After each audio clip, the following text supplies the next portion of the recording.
Welcome to the HowDidiDo Academy, and this video is about how to shoot a good score or how to hold on to a good score.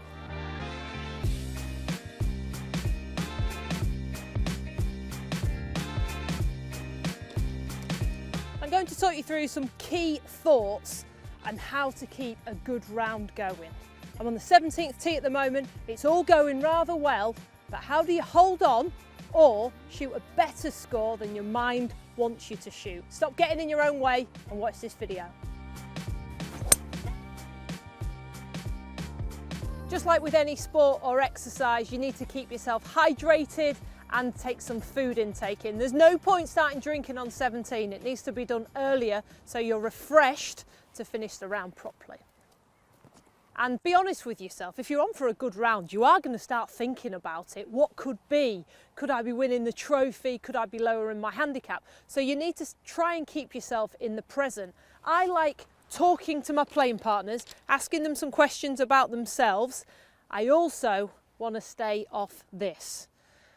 If your football team starts losing, if a group chat goes crazy, that's a distraction, but it's not a good one. So keep your phone away from you. It's heaven being away from your mobile phone. See if you can do it for the entire of your round of golf. It'll help you concentrate, but in a good way. So a nice distraction of talking to your playing partners, staying in the present, but also stay off your mobile phone. What I want you to think about is this. Lilia Vu, she is the Women's Open Champion, the AIG Women's Open Champion. When she won around Walton Heath with a 66, she sang Taylor Swift all the way around. That was her distraction. She chose not to talk too much to her playing partners, certainly not on her phone, but she spoke to her caddy and she sang Swiftie. Swing thoughts. Stick with one.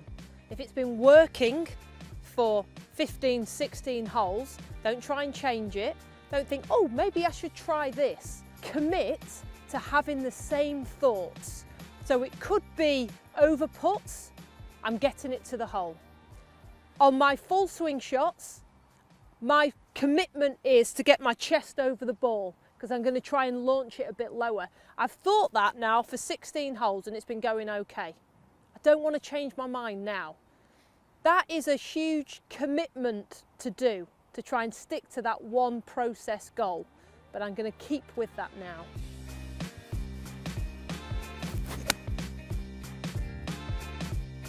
Another thing, try and treat every hole the same.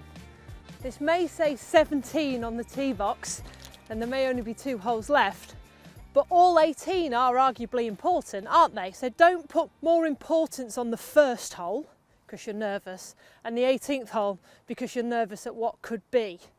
Try and just dilute the situation, and every hole is different in its own right. You're playing 18 holes, you're trying to beat the hole or the course 18 times.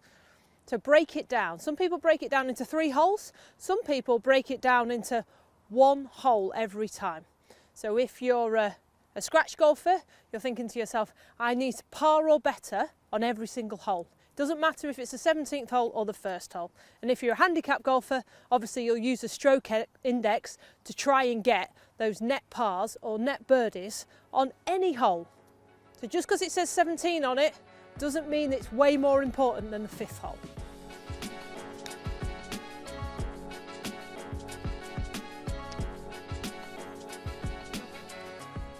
Now on to the 18th hole, but remember, it's just 1 hole. It's not the most significant one of your round. Also, how many more rounds of golf are you going to play? How many more holes are you going to play? I used to have quite a big emphasis on my 18th hole in a tournament, and then I had to say to myself, it's a 72-hole tournament. I've still got another 3 rounds to go.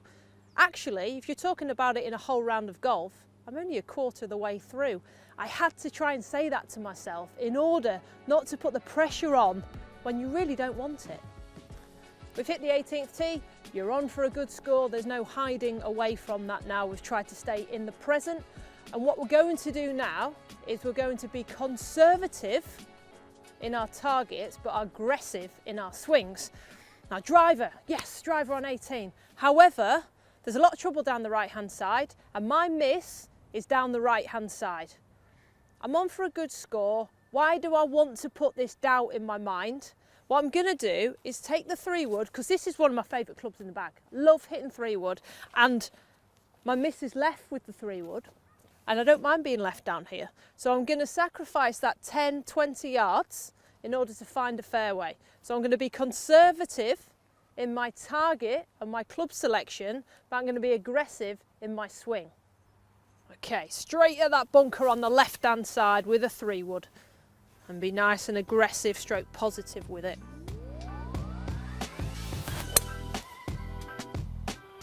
I kind of like that one, you know, because it was leaking a bit right, but with a 3-wood it's still middle of the fairway.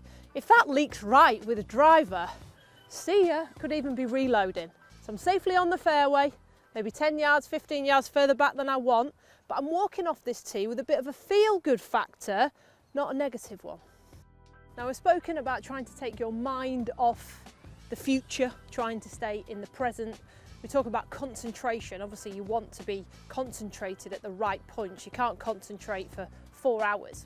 Now, many players have the Velcro on their golf gloves as their on and off switch. So when this goes on, that's my on switch. After I've hit the shot, that's my off switch. And between that, you try not to think about golf. You try not to think about what's happened, what's going to happen. You just try and stay in the here and now. But that's quite a good tip for you to use. So that's on and off in terms of concentration. Look, we're nearly there. We can see the clubhouse. There's no hiding from the fact that we are finishing our round of golf. But remember, it's not the last round of golf you'll ever play, and we need to try and take the significance away from the moment. I picked my club, I know my yardage, but how can you make yourself or let yourself hit a good shot? There has to be a point. So I'll put this on, that's my on switch. There has to be a point in your mind where you are accepting whatever happens to that little white ball, I'm all right with that. No one's going to die. Hopefully. But that's what you have to get. You have to get to that point where you just cross a line under it and think, I'm going to do this. And whatever happens, I'm all right with the consequence. And that feeling of being okay actually helps you hit a better shot. It's all right to sigh relief when something comes off. But I let myself there. I was accepting of whatever would happen, and I felt my muscles just being less tight because of it. I've actually hit a decent shot as well. Whew. Right, let's go and make a putt.